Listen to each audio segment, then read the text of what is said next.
beautiful. It's like listening to a dream. And here is our dreamer, Christopher Yohmei Blaisdell. Welcome to our program. Thank you. It's an honor to be here. Christopher has dedicated his adult life to the way of shakuhachi, Japan's bamboo flute. It's a path he hardly could have envisioned growing up on a ranch in the Texas plains.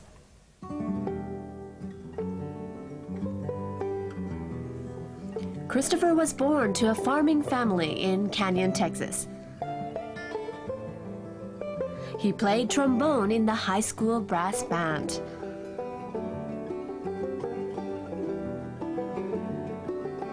He first came across the ocean as a college exchange student. After graduating from Earlham University in Indiana, he returned to Japan to refine his shakuhachi skills.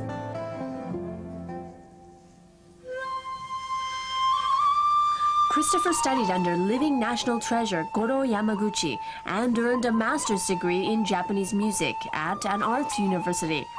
In 1984, he became certified as a shakuhachi master and started his professional career. The music you produce now is really smooth and pure, but how was it when you first started? It certainly wasn't smooth or pure. There was a lot of hyperventilation and frustration.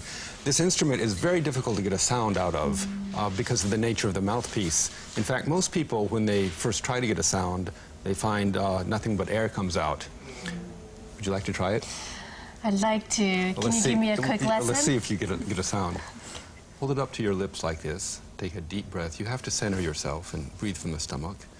And purse your lips into a small hole and blow.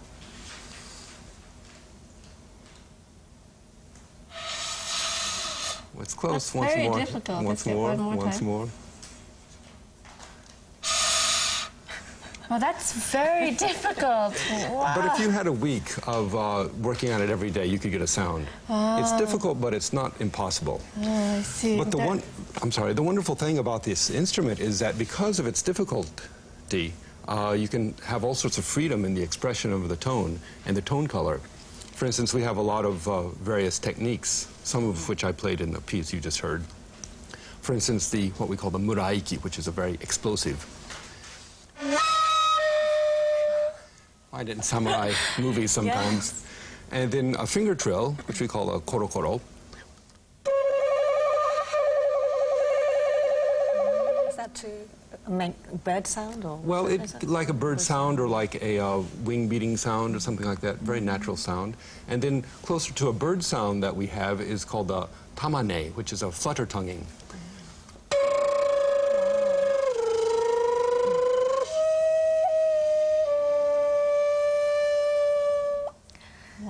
That's really fantastic. And I think lots of people are wondering now why and how he started shakuhachi. Well, he's been asked lots of questions about that, and he wrote a book about it. It's a Shakuhachi Odyssey, was published this March.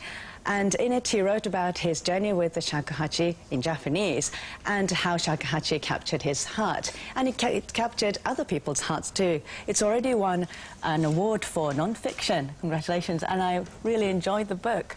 And I was especially inspired the part where you described your awakening experience with the instrument. One of the historical aspects of the shakuhachi is its connection with Zen Buddhism. The Zen monks of the Edo period used it as a means of meditation, and that attracted me. And of course, learning an instrument, learning the necessary discipline to master the instrument is like austerity training, which we call gyo in Japanese. And learning music is the same thing, so there's a little series of awakenings that come about when you play the shakuhachi, because it is very much an instrument of introspection, an instrument of self-examination, which is, for me, what music is all about. Oh, wow, wonderful. After almost 30 years, Christopher is an acknowledged shakuhachi master, and mastery knows no national borders. He now teaches the instrument to Japanese students. Shakuhachi lessons are offered every Sunday morning at this adult education center. The class attracts some 15 students per session. Some are in their 20s, others in their 60s. Beginners and advanced players are all welcome. もう全然日本人とか外人とかっていうことのあれは全然差はなくてですね、もう素晴らしい技を持ってやるし。 Shakuhachi to me is the most difficult and probably the most spiritual instrument, so I find it really, really interesting to learn. And it gives me an understanding of Japanese culture.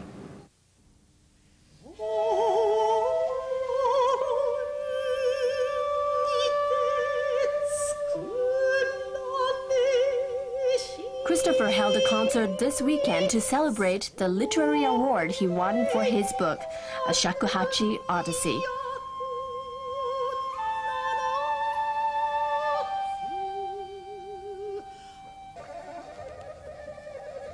A Malaysian dancer interpreted the music through his own art, taking the shakuhachi on a new odyssey of its own.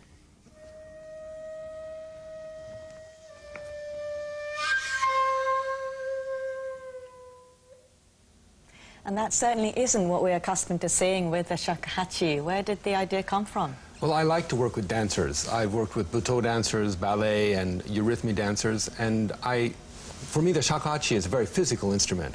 And so having an expression of that physicality on stage through the body of a dancer, to me, is a very natural extension of the music itself. And of course, I hope to do more of this in the future. In fact, this piece with Ramli, we're going to be taking to India this winter, doing various festivals in India. Best of luck for your future Thank you. activities. Sounds great. Thank you for coming to our studio. Thank you.